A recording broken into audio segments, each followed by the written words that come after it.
meeting on the 14th of February. A very warm welcome to members of the public and councillors, and equally a warm welcome to those people who've joined us online. Right, I will move to the agenda proper. Item number 1, apologies for absence. I believe there are none received. Thank you. Item number 2, announcements from the chairman and or head of the paid service. None received. Item number 3, any declarations of interest? Yes, Councillor Harvey. Thank you, Chair. I've got under paper 042023 fees and charges. I have a blue badge that is up for renewal this year. However, those fees are set nationally. Under adult social care of 342023, I have an elderly relative who brokerages care from us. And then under the motion, my adult son uses the centre of part of a corporate membership through his employment. Anybody else? Councillor Powell. Yes, Chair, just in relation to the leisure centre, just to confirm that I'm actually a badminton player there. Thank you. Thank you. And one for me, fees and charges. I have a business which uses an A board. Excellent. Right, we'll move on to item number 4, minutes, to confirm the minutes made at the meeting of the Cabinet held on the 12th of January 2023. Those are pages 5 to 12 of your papers. I'm happy to propose those. Do I have a seconder? Thank you, Councillor Harvey. All those in favour? Excellent, that is unanimous. Item number 5, items raised by scrutiny. None received. And if I may, members, I think we're aware that the public interest in our item of urgent business, 16A, has obviously got a lot of interest, and I believe there are people here today for that reason. So I would like to propose from the chair that we actually move that to deal with it now, rather than waiting until the end of the meeting. Do I have a seconder? Thank you very much, Councillor Harvey. All those in favour?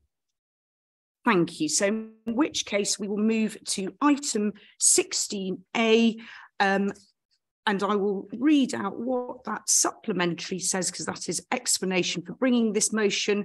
Due to the renewed interest from leisure operators arising from our decision taken on the 12th of January, this constitutes a material reason to revisit this decision as the context has altered.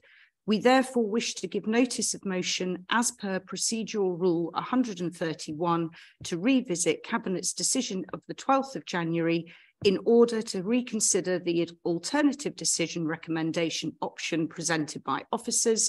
This was option 1B, the extension of the Stevenage Leisure Limited contract for the operation of the Catman Sports Centre for up to 24 months to the 31st of March 2025 to enable the development and implementation of a new model for future provision.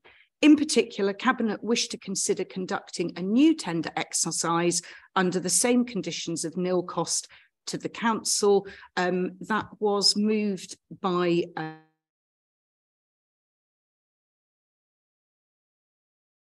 and I will now hand over to the new portfolio holder for leisure, Councillor Sam Harvey. Thank you, Chair. The media publicity surrounding our previous decision, we've been approached by numerous contractors who've expressed interest at running the centre at zero cost to the council. We're happy to allow this opportunity to progress. Advice from officers has stipulated that the previous procurement process did not leave room for negotiation.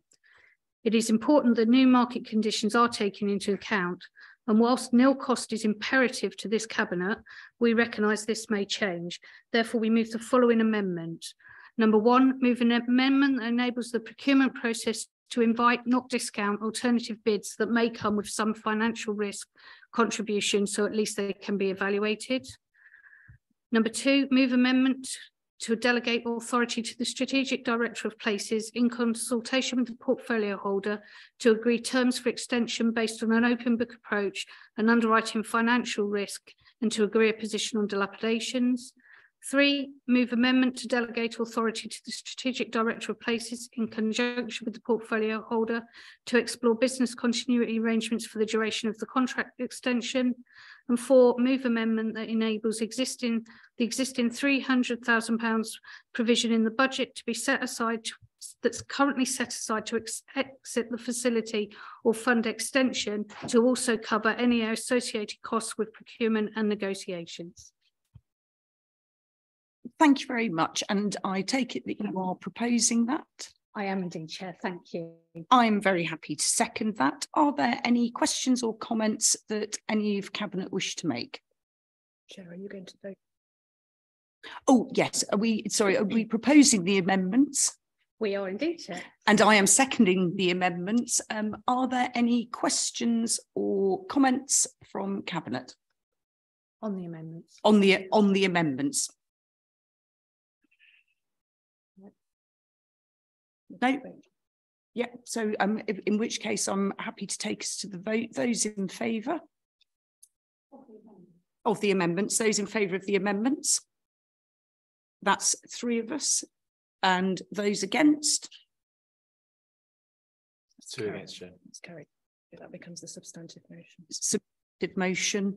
Are there any comments or questions on the substantive motion? No? In which case move to the vote. Yeah, well, in which case we can move to the vote. Those in favour? 3, Chair. And those against? That's 2. That's 2, Chair. It's carried. So that is carried. Thank you very much. Right, we now move to back to the agenda, which is item number 6. The item number 6, which is the SEND Capital Funding Programme, and I will hand over to Councillor Wilby to present. Thank you, Chair. One of the good things about Rutland is that we are small and we can generally look after our own quite quickly and in good order. However, there are facilities that we have had to use more and more outside the county, and we have been trying very hard to improve the way we deal with our children who have learning difficulties and troubles. And our team, I think we're very fortunate to have a team who think very strategically and they think well, and they've come up with a lot of really good plans which are already starting to show fruit. What we're trying to do is to give all our children as much time in mainstream education as possible. And sometimes that means giving them an ease into the change, particularly if early beginning of school or in between schools when you go from primary to secondary. Some need just a little bit longer and a little more attention before they can start. But we've been spending the money well, and we've been trying to reduce the amount of our high needs budget, which, as in all counties throughout the nation, is running very high at the moment. And the latest pandemic has not helped because there has been a general increase in all our SEND needs. The DFE have very kindly stepped up to the plate to a certain extent, and they have given us a capital grant of just over £1 million. And the paper that you've had before you details the way in which it would be spent. But to cut to the quick, the recommendations before Cabinet today are 6. And I'll run through them, and I hope we can take them on block. 1, to approve allocation of £1,390,000 from the Department of Education capital grant funding provided to Rutland County Council to resource capital programmes and develop additional school facilities locally for children with special needs and disabilities. 2, delegates authorities to the Strategic Director for Children and Families and the Strategic Director for Resources to decide how the maximum allocation will be applied. 3, delegates authority to the Strategic Director for Children and Families in consultation with the Director of Legal and Governance, the Monitoring Officer, and the portfolio holder for Education and Children's Services to enter into all necessary agreements to progress the programme. 4, notes that the capital grant has conditions and that RCC will have to sign an assurance statement confirming RCC has used the capital grant for the intended purposes. Accordingly, any capital programmes will not create any ongoing revenue pressure from use of the capital grant, and the programme only supports schemes that either reduce or avoid costs. 5, notes the tight grant timelines, the delivering better value review context, and the imperative for agile project working. 6, notes the anticipated projects will likely increase sufficiency of SEND places in early years and primary phase mainstream education and secondary phase alternative provision. Chair, those are the recommendations that I put before you. Thank you very much. Obviously, you're proposing, I'm happy to second. Any questions or comments? No, I'll just make a comment from the chair. I think we know that costs spiral, but we also know that in Rutland we value the equality of opportunity for everybody, including our children. And it's very pleasing to read a report where cost is mentioned, but actually that fundamental aim of doing what is best for our children comes through in that. And I particularly welcome the emphasis on enabling children to be educated locally, because we know that long travel times out of county sometimes is difficult for the families and difficult for the children. So I'm very pleased to see this report.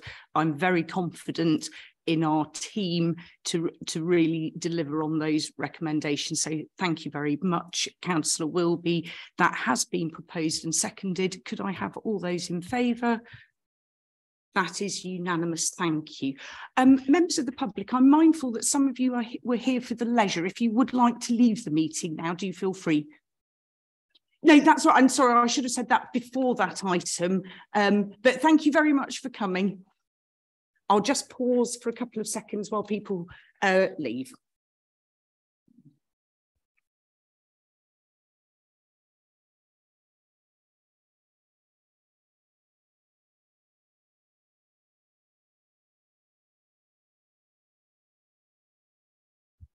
Right, we will now move on to item 7, which is the Highways Capital Programme for 23-24, and I hand over to Councillor Powell. Thank you, Chair. Just bringing to Cabinet, as the Chair has said, the Highways Capital Programme for the forthcoming year, 23-24. Our highways in Rutland, we're a small county, but we still have over 300 miles of roads and over 100 miles of footpaths, street lighting, bridges, drainage, etc., etc. The network is in good condition. In terms of public satisfaction by National Highways, we come in the top quartile, and we've got a high percentage in good condition. But that's because we do a preventative and proactive works to actually keep our highways maintained. So this report is recommending the approval of spend of 2.843 million for 2023-24, as in this paper, on the works that are necessary to maintain all these highways for the next year. It's allocation of Highway Capital Programme money, and the recommendation that there are a number of schemes listed in here, and it's also asking which have been reviewed, scanned, and to make sure that actually these are the priorities for this year. on an evidence basis, and but if there is any changes due to circumstances, there is another recommendation to substitute projects. Like all aspects across the council and wider life at the moment, costs are increasing, so there's a very tight eye on the costs involved, but this programme is anticipated to be deliverable within the year. So I'm happy to take any questions. Like me to read out the decisions now? Oh, yes, you can get, yeah. Right, okay. So the recommendations from this report are that Cabinet recommends to Council, this will have to go to Council, the approval of the spend from the Department for Transport's allocation of the Highway Capital Programme for the Capital Highways Maintenance Block, Integrated Transport, Capital Pothole and Incentive Funds received to the value of 2,843,000 for 2023-24 as set out in Appendix A. And the second recommendation is to recommend Council to delegate authority to the Director of Places in consultation with the portfolio holder for planning, highways and transport to agree any substitution of projects if the identified schemes cannot proceed. Thank you. Thank you very much. And I'm assuming that you're proposing that, yes. Councillor Powell. I'm very happy to second. Are there any questions or comments? No, lovely. I will just make a couple of comments. I'm really pleased to see that we have secured our incentive funding, which is I think in reassuring evidence that how we are maintaining our highways is consistently good, that we have some of the best highways in the East Mids, and I know that we've had some really encouraging KPIs coming through. I think it's very easy to focus on the pothole immediately outside your house. I think it's very easy to trot round the county and point out bits that could have been done, etc. This county consistently, this council has ensured that that capital programme is invested to make the most of our highways assets, and I think we should be incredibly proud of what we have achieved with our highways authority. One of the bonuses of being Rutland and being a unitary, that we have that responsibility and we deliver very well on it. So that has been proposed and seconded. All those in favour? Thank you, that is unanimous. Right, we move on to item 8, which is the Home to School Transport Contract Award. And again, I hand back to you, Councillor Powell. Thank you, Chair. This paper that you've got here is one that relates obviously to home to school transport. We've got it's quite a complex area. We've got a whole range of transport services that Rutland County Council provides, including post-16 children with special education needs, all transporting to school. And we've got I think it's about over 60 separate contracts. This paper is brought before you because we need to start the procurement process for 23-24, and it's requesting the approval of the procurement model as set out in the paper. As I said, there's a number of different contracts. They've got various lengths. They've got various with school start finishing times, all sorts of variables in this, which will be confirmed later as admissions are confirmed for 23-24. But we need to start this process now so that we can make sure that we can actually meet our commitments to get children to school to fulfill their education.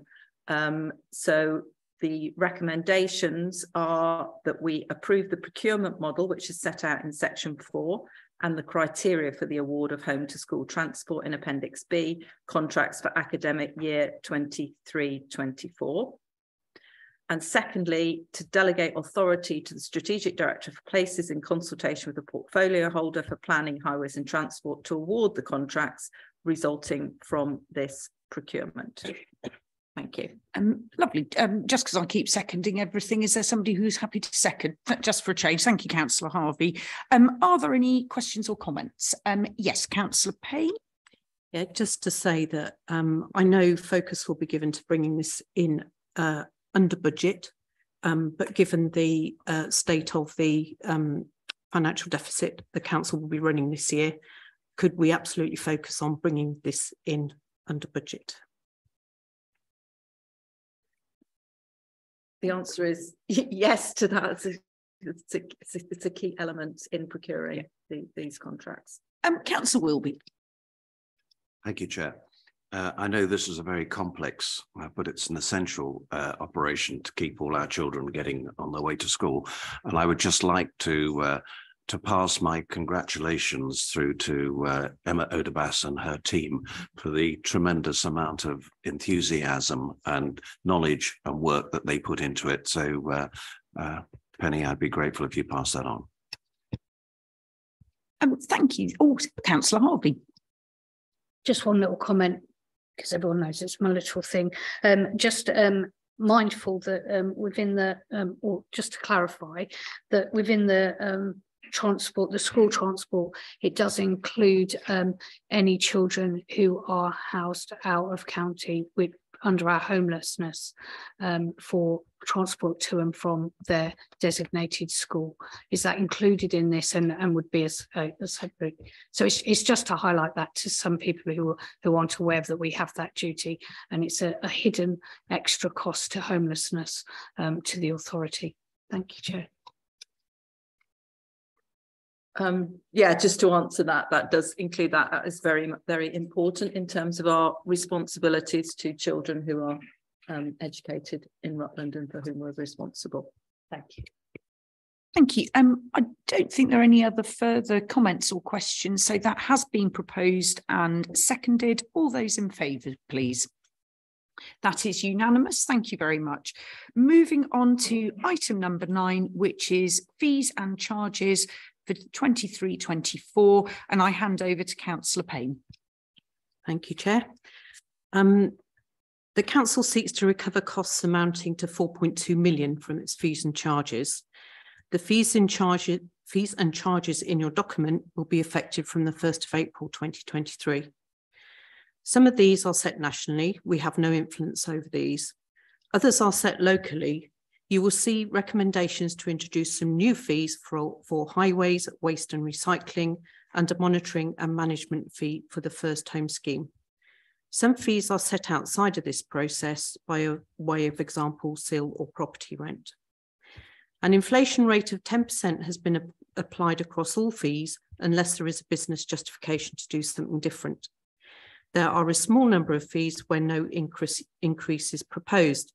Typically, this is either because there has been a recent increase or where increases may negatively impact income yield. The fees and charges for 23-24 went to the Strategic Overview and Scrutiny Committee on the 26th of January, and no questions or comments were raised. I'm asking Cabinet to approve the fees and charges paper to recommend to Council. Thank you. Questions? I'll read the recommendations out towards the end. Any questions or comments? Councillor Powell. Thank you. I'd just like to welcome the way this report is set out. I think that differentiation between what we as a council have discretion over in terms of fee and what actually are national fees, I think is really helpful. And also Councillor Payne highlighted the new fees for highways in my portfolio. I know the team has been looking very closely in areas there that do necessitate quite a lot of extra work, and whether it was appropriate to bring in some new fees for those, which they've carefully analysed that and put those forward, which I would support. Thank you. Thank you. And I think actually that phrase carefully analysed just shows how hard this authority works to make sure that actually the hidden costs are covered in those fees. I'm also going to point out the blindingly obvious. Life is costing more right across the board, and that's reflected in this, and it is fair and it is measured. The recommendation is that Cabinet recommends to Council to approve the level of fees and charges for 23-24 set out in appendices A, B and C. Number 2, to approve new fees for highways, temporary access vehicle crossing applications and permits on major developments, paragraph 4.3.1. Highways, new developments, technical approval process, paragraph 4.3.2. Highways, roadside gullies mapping into onto carbon. I hope I've pronounced that correctly, Councillor Powell. Carbon tech, para 4.3.3. Bulky waste, including stopping free collections and £3 surcharges, paragraph 4.5.2. Recycling and residual waste bins for new build properties, paragraph 4.5.5. A new monitoring and management fee for the first home scheme, paragraph 4.8.1. Number 3, to note that taxi and private hire vehicle licenses fees will be subject to change based on the outcome of forthcoming consultation through a public notice procedure and be brought back for approval following that consultation. 4, to note that Appendix D includes fees set nationally. Some are still to be confirmed. 5, to note that fees and charges excluded from this report are listed at 2.3. Councillor Payne, I assume that you are proposing that. Do I have a seconder? Thank you, Councillor Powell. All those in favour? That is unanimous. I now move to item number 10, which is the performance report for 22-23, and I again hand over to Councillor Payne. Thank you again. I would like Cabinet to note the Council's performance to October 2022 in the performance and delivery dashboard against the strategic aims within the corporate strategy 2022 to 27. Where we are performing well or off target is documented within your report. The Chief Executive's summary on page 99 and 100 is very useful in this regard.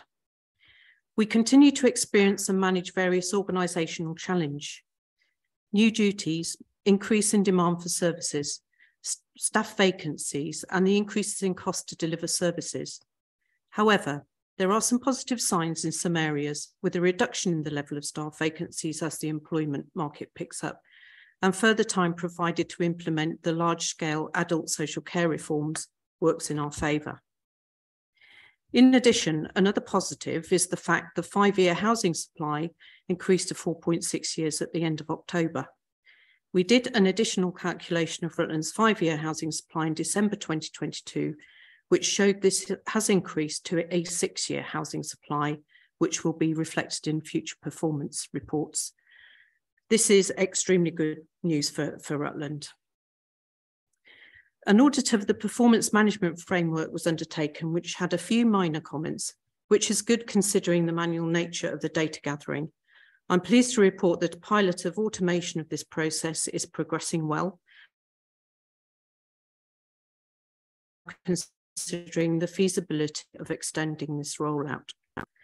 I would like to thank Kevin Quinn and the rest of the management team for the effort that has resulted in the successful audit and automation pilot. I'm happy to take any questions, although we'll be aware that respective portfolio holders will be on top of their own portfolio metrics. Thank you, Chair. Thank you very much. Are there any comments or questions? No? Well, I'll just make a comment myself from the chair. I note that we're noting, so we're not voting. Just a comment from the chair. I think the refreshed sort of performance management in line with the new corporate strategy is really, really helpful because it's very clear. It enables us to look at trends, and hopefully all members, not just Cabinet, will be able to read that in detail and obviously use scrutiny to raise any questions. I feel that where we're doing well, we understand why we're doing well. Where we've got a couple of reds, we understand why that is as well. So I think it's very encouraging. Thank you very much, Councillor Payne. So that report is for noting. I will now move on therefore to item number 11, which is the revenue and capital budget for 23-24. Again, I hand over to Councillor Payne.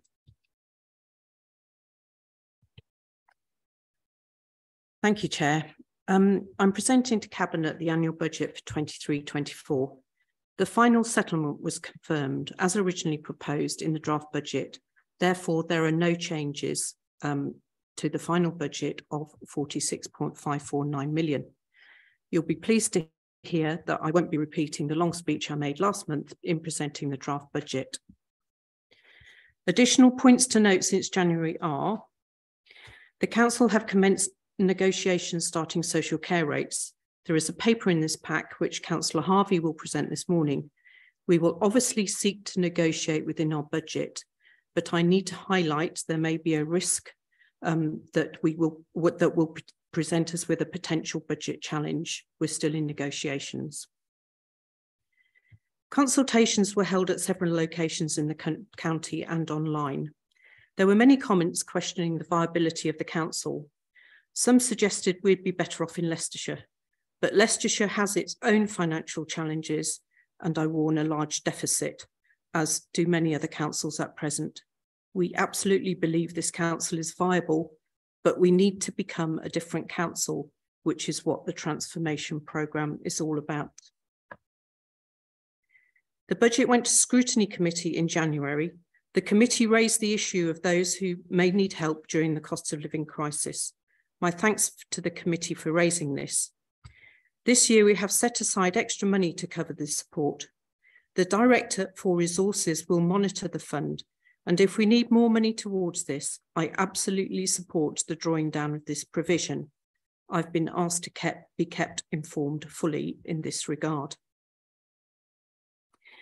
We had the period 10 outcome, which is covered in your document. It's largely in line with the report to Cabinet on the 12th of January. Challenges do exist. Demand can change quickly. Recruitment is getting easier, but is still difficult. These and other challenges are outlined in your report. They are all things that can impact tile. I would like to thank Mr. Della Rocca and the finance team for the endless hours of work that have gone into this budget so far. I know the amount of work that's gone in, so thank you. I'd be grateful if you could pass that back to the team. Cabinet, I ask you please to accept this final revenue and capital budget for 23-24 to recommend to Council later this month. Thank you very much. Are there questions or comments? I'm mindful that Cabinet may be sort of holding their fire till full council, but please don't feel that I'm curtailing debate. Councillor Wilby. Thank you, Chair. I always make the comment, but I think it's doubly so this time. And my congratulations to Mr. Della Rocca and his team, because I know they've been working immensely hard with all sorts of changes. And not only that, to the portfolio holder who has come to this quite new to the game, really, and she's done a tremendous job, and I know put in a lot of extra time to get it right. Thank you both very much. Thank you. Well, I'm satisfied, but I think there'll be further debate at the full council meeting. So I think we're probably minded to move straight into recommendations to council. So recommendation. Oh, I haven't read out the recommendations yet. So I'll read the recommendations and I shall look for a seconder. Excellent. Thank you very much. So we are recommending to the council that approve the general fund budget net expenditure for 23-24.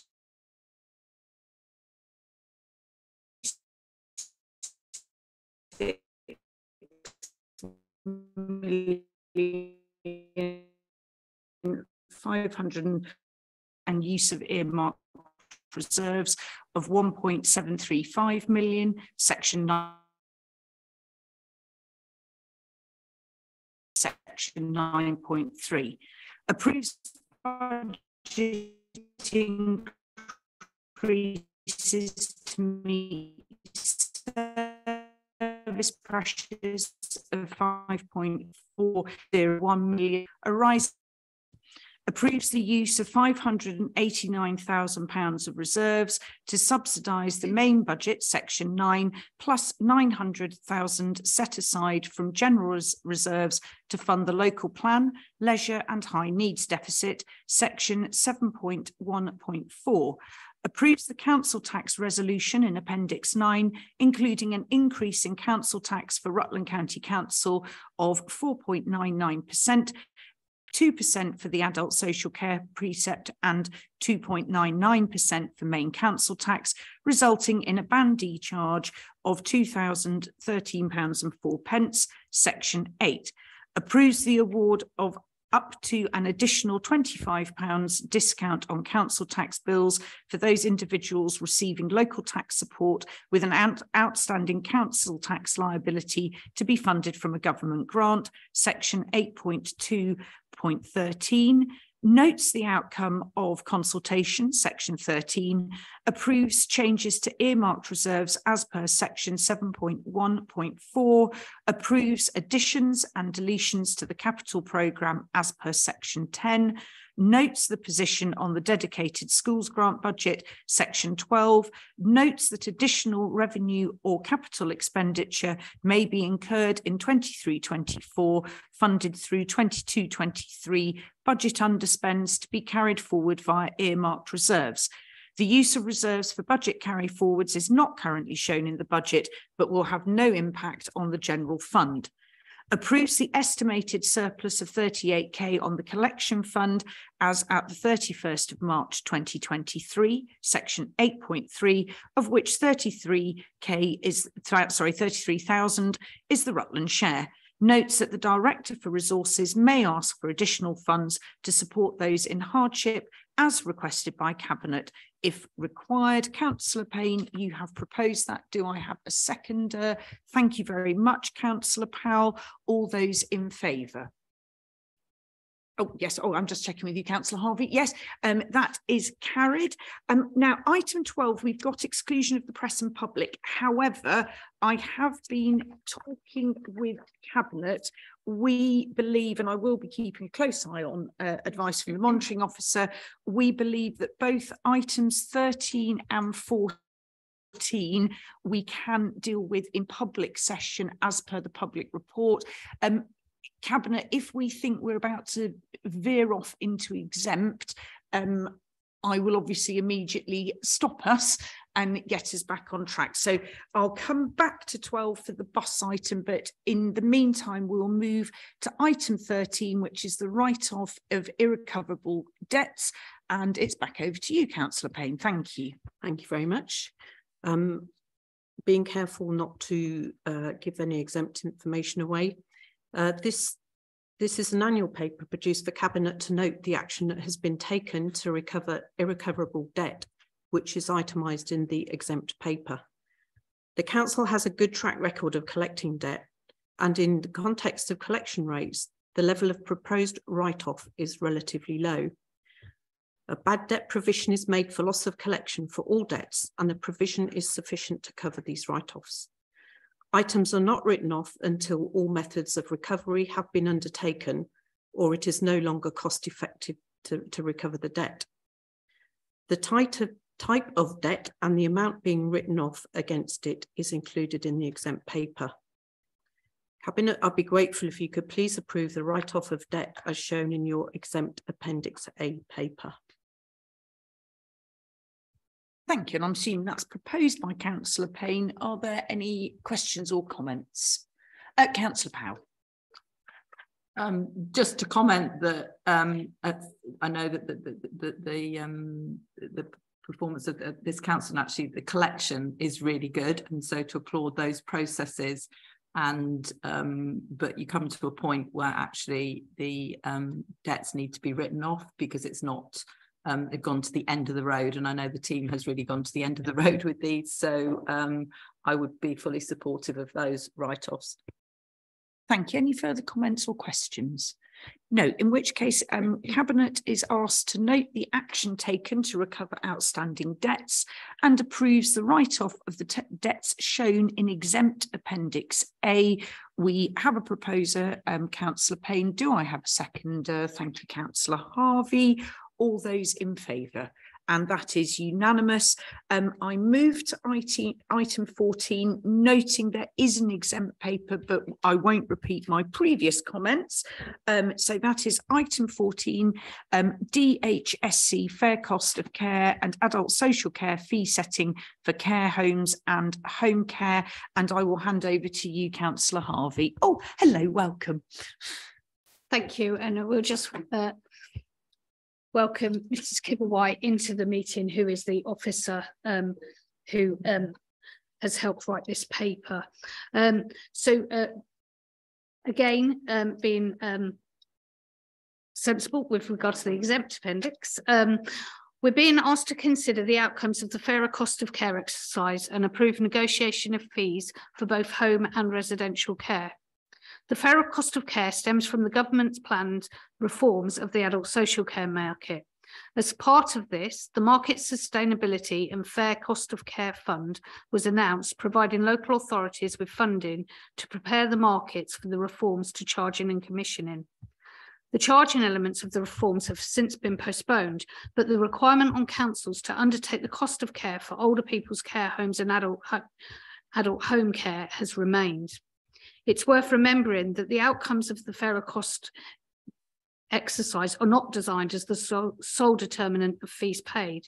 There is no requirement on council to pay fees at the rates indicated, but council must ensure that the fees support a sustained market.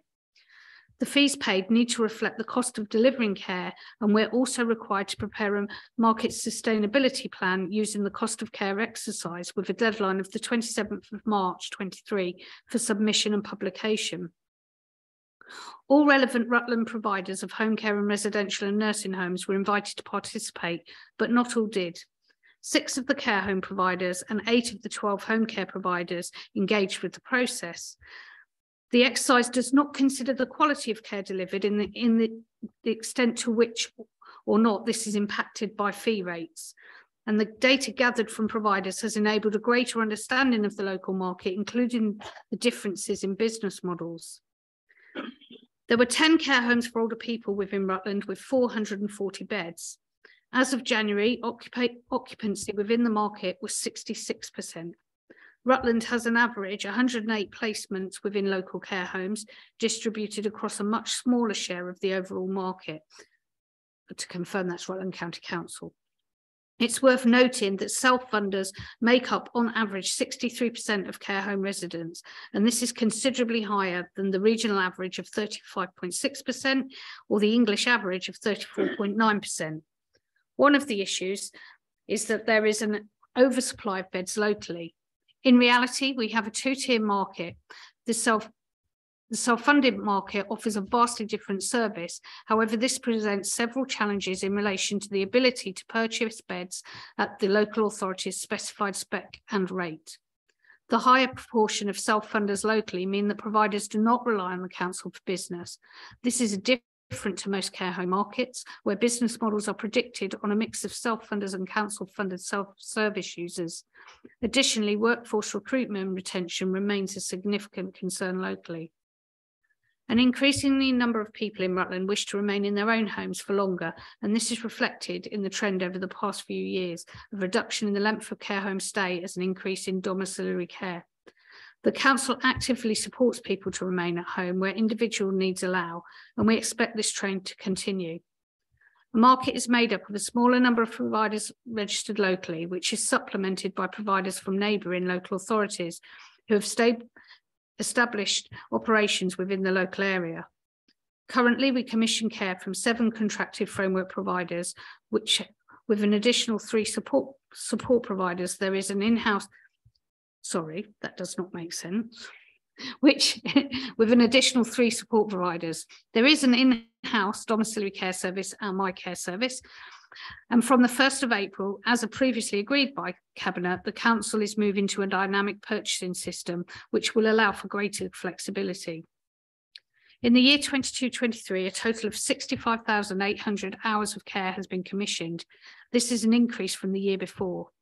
It's important to note the recent changes in the care home market have put an increased emphasis on supporting people in their own homes, which is likely to increase future demand for services.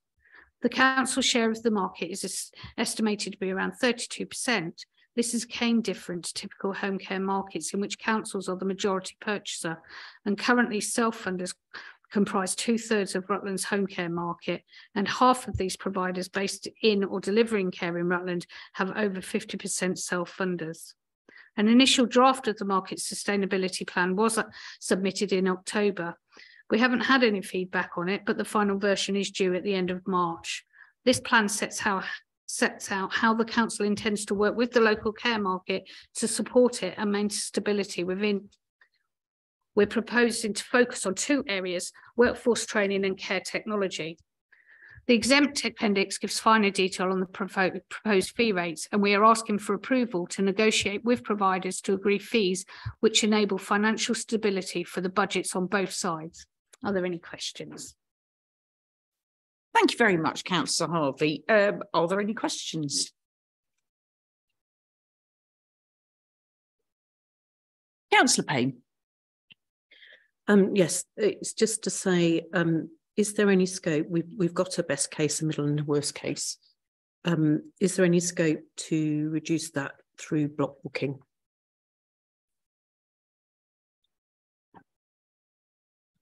If I could take that one.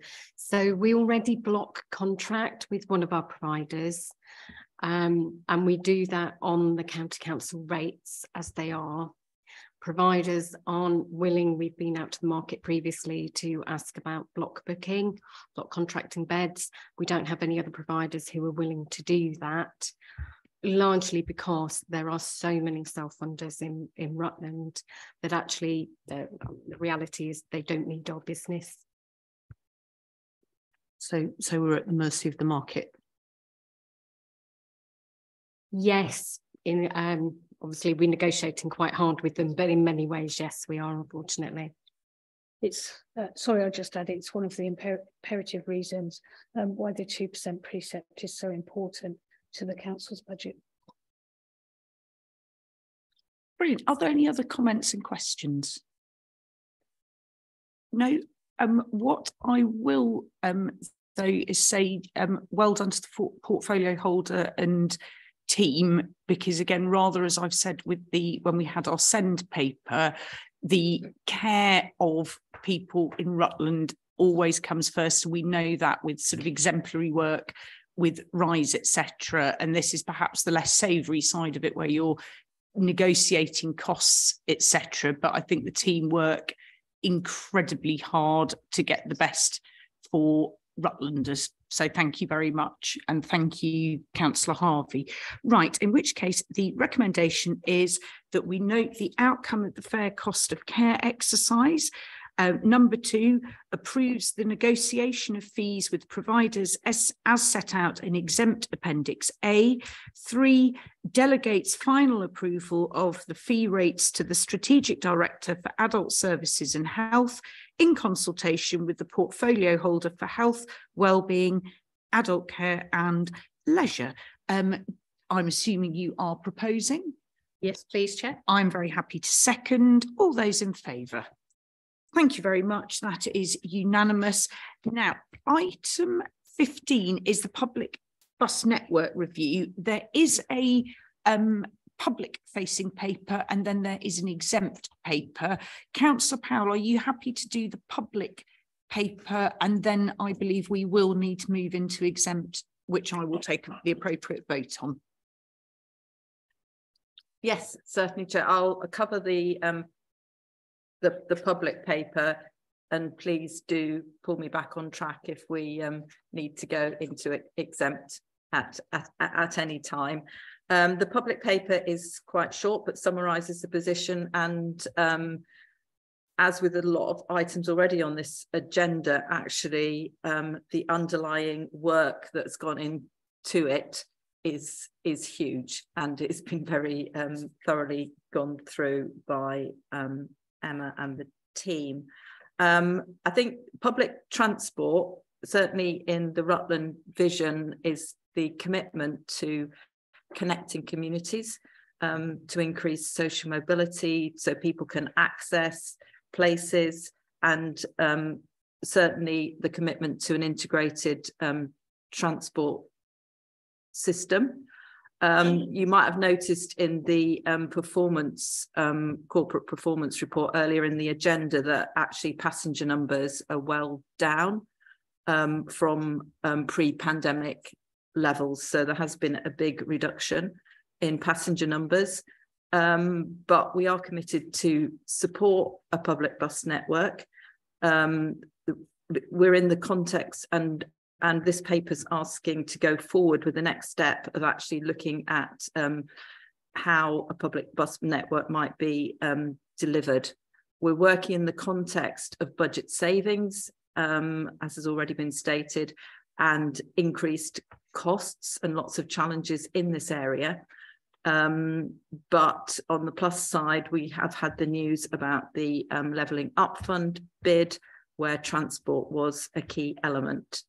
There is a long list of options in the exempt papers, which has been looked at by Scrutiny, and who gave support for continuing to support public transport in the county. And there's also mentioned in the paper that there's a regular bus users forum where the council receives feedback from people who are actually using the buses.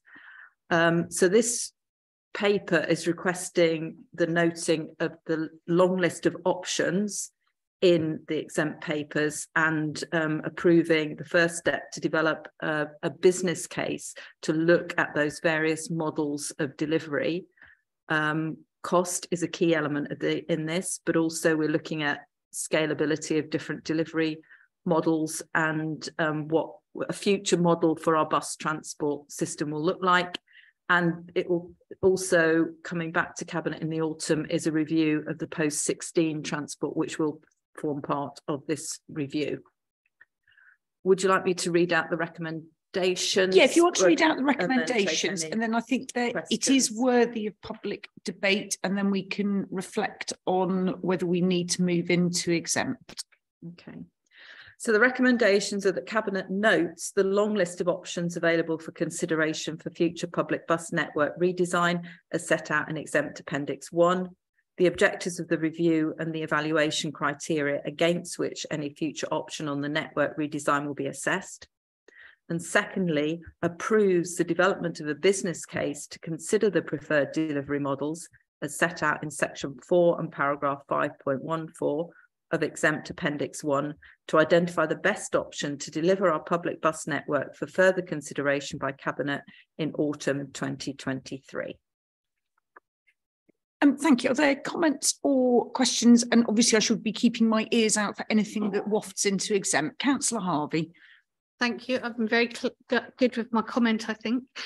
Just with regard to health and wellbeing considerations, I'd just like to offer assurance that public transport access to health care will be considered in this, and it is explored already in our joint health and wellbeing strategy. And within the Health and Wellbeing Board, we do use public transport links as an assessment in lots of other strategies, such as the pharmaceutical needs assessment and things. So it was just to offer assurances, whilst there's nothing explicit in the public paper around health and wellbeing, it is an important factor that we do look at. Thank you. Did you want to come back on that one? No?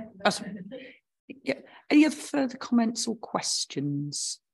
I will make a couple of Oh, sorry, Miss. Thank you.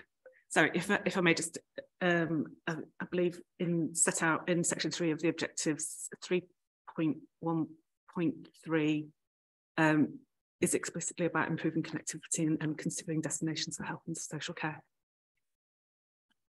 Thank you. I'll just make a couple of comments from the chair. I think we all know the challenges of providing a public bus service in rurally in rural, sparsely populated areas. Clearly at the moment, and this is no comment on the team because I think they work absolute wonders with increasing costs, etc. Currently, not owning a car at all isn't a workable option. It is manageable, but it does mean that you are reliant on other means of transport in the evening and on Sundays. I think the ambition of Rutland County Council to really focus on that connectivity of communities, to focus on the frequency, the reliability and the affordability is really, really important. And thank you, Councillor Harvey, for mentioning the health element. This is about accessing amenity and service, which rural people have an equal right to do, just as their urban counterparts. This is about accessing work. It is about accessing education, health, leisure, and amenity. And I think that I would like to underscore at this point just how important the success with that LUF funding is, because it gives us an opportunity to actually pilot, explore models. And as you mentioned, Councillor Powell, the scalability is also the crucial thing. So I absolutely welcome this paper. I welcome the proactive approach being taken with rural public transport. Members, I'm happy to take us into exempt, or are we happy to take the vote? Because I know that obviously we have discussed exempt items, but are we happy to go straight to the vote, or would you like to go into exempt session? I'm looking for guidance from people. Vote. I've got a mouth vote. Yep. Are we happy to go to the vote? In which case we won't go into exempt and I will go straight to the vote. Councillor Powell, you have read out the recommendations. Presumably you are proposing. I'm happy to second. May I ask for all those in favour? Thank you, that is unanimous. Item number 16 we have already covered at the beginning of the meeting, and so therefore I move to the date of the next meeting, item number 17, which is on Tuesday the 7th of March. I believe there is no further business, and so therefore I...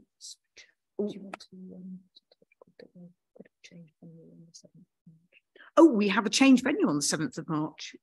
So we're going to be at Rutland County Museum. We're going to be at Rutland County Museum. Thank you very much for that. Brilliant. So noting that we will be at Rutland County Museum on the 7th of March, I'm now going to close the meeting at 10:57. Thank you very much, everyone.